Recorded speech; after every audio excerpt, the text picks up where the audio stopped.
Keep us informed. We look forward to your reports there with the president, former president rather, on the Texas border. Let's go now to Idaho, across the country, to Rick Green. Rick Green, you heard the stories there as we were listening to that. This whole thing with defund the police, it's now, we've listened to it for a year from the left and the squad and the Democrats, but now it's the Republicans' fault. Yeah, and of course you can see the results, right? We're seeing an increase in crime in some cities of 500% just this last weekend. I think it was 70-something murders in Chicago alone. It's happening across the nation because of the Democrats' plan to defund the police. It's crazy that they're now, it's like the Orwellian Ministry of Truth as they're rewriting what happened over the last year and literally trying to blame Republicans. But I really appreciate the poll that you shared earlier, because that tells me that the American people are starting to see through the lies. They're starting to see through the deception, not only when it comes to the Democrat lies about defunding the police, but also with regard to the whole coronavirus thing and this new variant. It's a shame that the people that are in charge, that are making the decisions, are still willing to manipulate the American people to control us and to have power. And unfortunately, even the judiciary is still refusing to strike down these unconstitutional mandates. You probably saw the decision yesterday, a 5-4 decision that allows for the CDC, no constitutional authority to do so, but allows for the CDC to prevent you from evicting someone that is not paying their rent. Now, that makes about as much sense as us allowing people to walk into your store, if you own a food store, and take food off the counter and say, I need this food because of coronavirus, and not pay you. We are letting people not pay their rent and not be able to kick them out, and the U.S. government is saying that that's okay. The U.S. Supreme Court should have struck that down, and they chose not to. Okay, I want to ask you real quickly, because Dr. Fauci, he's back.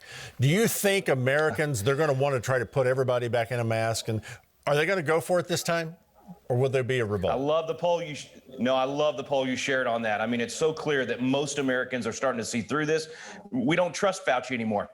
He was at one time last year the most trusted man in America. We realize now that he's a fraud, that he has lied to us about these things, and I hope that people will not believe him on this variant. It is time to remove him from the stage and let people make their own decisions, and not that 7% that, as the poll showed, would still like to lock us all up. 7% are not going to decide for the rest of us in the country. Amen. Now, that's something about truth. When you share the truth, people figure it out. They get it. That's right. Rick, thank you so much. Well, back to you, Mike. Greg, tomorrow, Thursday, China will celebrate the centenary of the ruling Communist Party. President Xi Jinping will preside over the main ceremony in Tiananmen Square in the center of Beijing. Authorities have closed the square in preparation for the event. The party was established in secrecy in 1921 and seized power in 1949, led by Mao Zedong, the founding leader of the Communist China. 45 years after Mao's death, China is now an economic powerhouse with one of the world's strongest armies. By celebrating the centenary, the party seeks to convey the message that it has brought China this far and that it can alone lead China further to further greatness. Well, this is most likely not how we wanted to exit Afghanistan. By all accounts, the situation on the ground has deteriorated so much that the Taliban is rapidly taking control of districts around the country, some of which have strategic value. Even Pentagon spokesman John Kirby has acknowledged that the violence remains too high and the U.S. would like to see the Taliban return to the peace process. The commanding American general on the ground in country called the developments worrisome. Joe Biden has said keeping troops in Afghanistan would defy a peace deal Donald Trump reached with the Taliban, and that the rate things are going, it appears as if all U.S. forces, except those staying to protect our diplomats, will be out of Afghanistan by this Sunday, July 4th, well ahead of September 11th, that is, deadline Joe Biden had mentioned shortly after taking office. Well, last night's edition of Tucker Carlson Tonight on Fox News featured a livid Carlson after seeing the NSA statement denying his claims from Monday night. In Washington, this is just considered fine, but it's not fine. It is dangerous and it's wrong. Some faceless hack and a powerful government spy agency decides he doesn't like what you think, so he's going to hurt you and there's nothing you can do about it. That could happen to you. And when it does happen, trust us. NBC News will call you a delusional QAnon conspiracy theorist for complaining about it.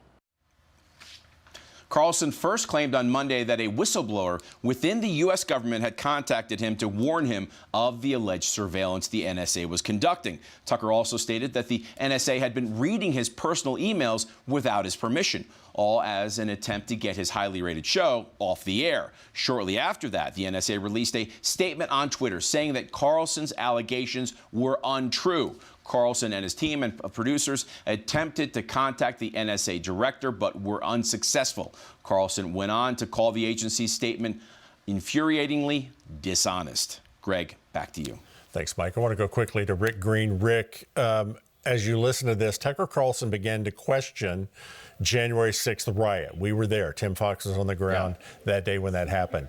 And now he's found out that what we've all suspected, the weaponizing of the Justice Department, the investigative side, the FBI, and all, is aimed at him. Should we be concerned? Well, we should. And in fact, we were talking earlier about Fauci being the most trusted man in America last year. Tucker Carlson should be the most trusted man in America right now. He's been bringing truth. He's one of the few that's actually doing that. And the fact that we would allow our government to spy on someone that is such an important part of freedom of the press and such an important part of getting truth to the American people, it's shameful. And it's not going to go away. I think a lot of people are upset about this. Tucker said it exactly right. If you're watching that story, you need to not think, how bad is this that it's happening to Tucker, but think, what if this was happening to me? Because if they can do it to Tucker Carlson, they can do it to you, they can do it to me. And I'm talking to the people at home right now. This is an abuse of government power, and it's got to stop.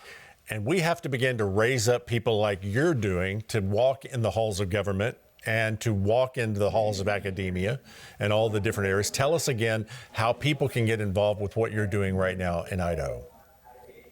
Yeah, and just as a reminder, if somebody's just tuning in, what's happening behind me is a youth leadership program we do called Patriot Academy. We've been doing it for 20 years now. We've got graduates that have come through our program at that pivotal point in their life when they're really cementing what they believe, what their worldview is, from 16 to 25 years old, and they here get a biblical worldview of government, and they also learn the process. They learn how the Constitution is set up, what a true constitutional republic looks like, and what they can do to be good citizens in whatever area of the culture they go into. These kids behind me are going to go into media and journalism and the arts and the pulpit and business, every area of the culture, and we're teaching them to be good citizens regardless of which particular area that they go into. So it's very, very exciting to see.